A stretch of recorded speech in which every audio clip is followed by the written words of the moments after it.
Hello दोस्तों, कैसे हैं आप लोग। आज हम एक 90s के पाकिस्तानी हॉरर ड्रामा खामोश की तीसरी एपिसोड को एक्सप्लेन करने जा रहे हैं। इस वीडियो को स्टार्ट करने से पहले आप सबसे ये गुजारिश है कि आप हमारे इस चैनल को सब्सक्राइब कर लीजिए और बेल आइकॉन को ऑल पर प्रेस कर दीजिए। तो चलिए इस वीडियो को स्टार्ट करते हैं।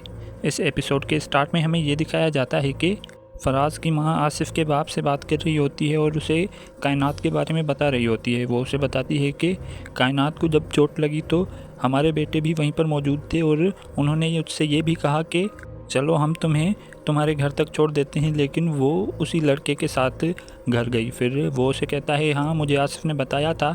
फिर वो उसे डराने लगती है कि लोग क्या कहेंगे, हमें उसकी शादी करवा देनी चाहिए या तो आसिफ से या फराज से। फिर वो भी उसे कहता है कि मैं भी यही सोच रहा हूँ। फिर वो उसे कहती है कि हमें भाई साहब से बात करनी चाहिए और जितनी जल्दी हो सके उतना जल्दी हमें ये बात आगे बढ़ानी चाहिए।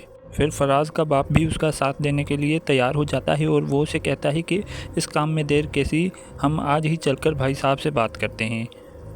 अब अगले सीन में हमें ज़ैन नज़र आता है जो कि हॉस्पिटल में पेशेंट्स को देख रहा होता है। तभी वहाँ पर कंपाउंडर आ जाता है और ज़ैन कंपाउंडर से कहता है कि जिन लोगों ने वक्त लिया है उन्हीं को सिर्फ बिठाना, बाकियों को किसी और के पास भेज देना। जिसके बाद कंपाउंडर उससे कहता है कि क्यों आपको जल्दी घर जाना है।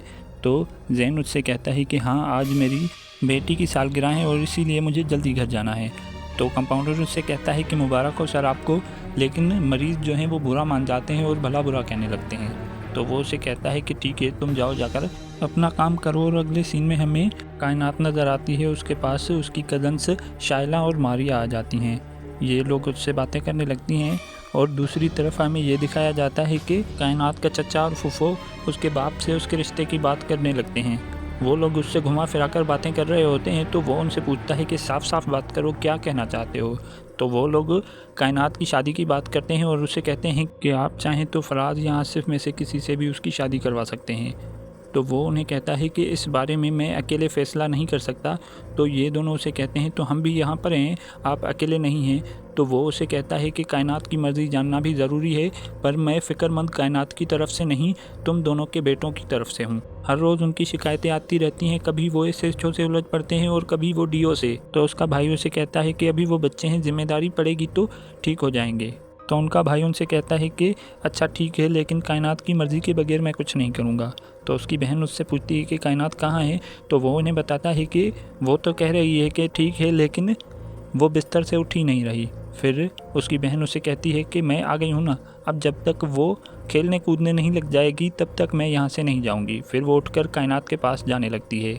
और अगले सीन में हमें डॉक्टर ज़ैन नज़र आता है जो कि अपना बैग उठाकर घर की तरफ रवाना हो रहा होता है। तभी उसके पास कंपाउंडर आ जाता है और वो उससे कहता है कि सर एक इमरजेंसी है, एक औरत अपने बच्चे को लेकर आई है। जिसके बाद वो उसे कहता है कि चलो मैं आता हूँ। फिर वो जब उसके पास जाता है तो वो ये देखकर हैरान हो जाता है कि ये वही औरत होती है जो उसने कल ख्वाब में देखी थी। अब वो उससे कहता है कि मैं आपके बच्चे को चेक नहीं कर सकता। तो वो उसकी मिन्नतें करने लगती है तो वो तैयार हो जाता है। अब वो उसे दूसरे कमरे में लेकर आ जाता है, वो उसे सुलाता है और उससे चेक करने लगता है। और तभी उस बच्चे की वैसे ही मौत हो जाती है जैसा उसने कल ख्वाब में देखा था। और यहीं पर ये एपिसोड एंड हो जाती है। दोस्तों यहाँ पर आप एक पाकिस्तानी ड्रामा हकीकत को देख सकते हैं और इस तरफ देखिए एक Indian horror drama the Zee horror show, और इस तरफ देखिए ईश्वर कोई की एक कहानी इंतज़ार के कुछ एपिसोड। वीडियो को लाइक, शेयर और कमेंट करना ना भूलें।